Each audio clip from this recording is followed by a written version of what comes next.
我叫阿布多艾兹兹艾美蒂，来自新疆佳石县。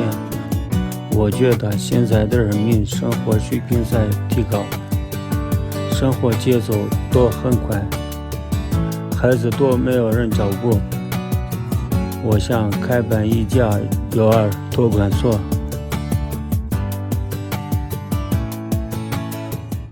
我把这个想法告诉了我的爸爸妈妈，他们有一些意见，但是总体还是支持我的想法。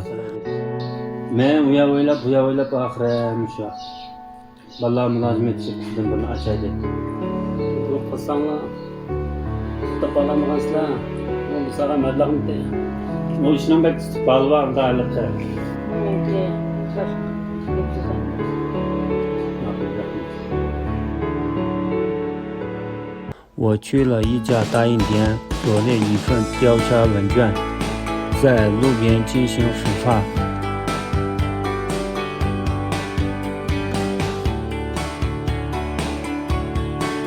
调研发现，佳石县的人民确实很需要这样一家幼儿托管机构，来帮助他们减轻没有人照顾孩子的压力。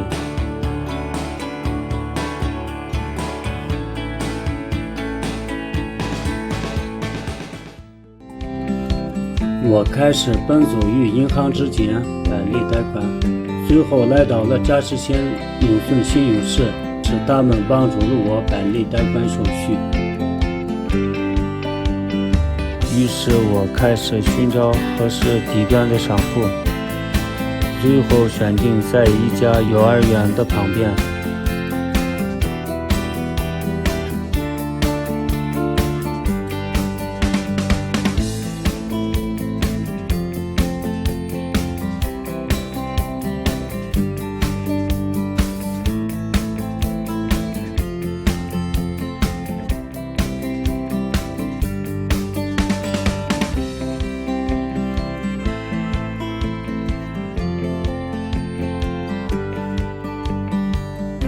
我签署了合同，当拿上合同的那一刻，我知道从打工到创业不是一个结束，而是我梦想的开始。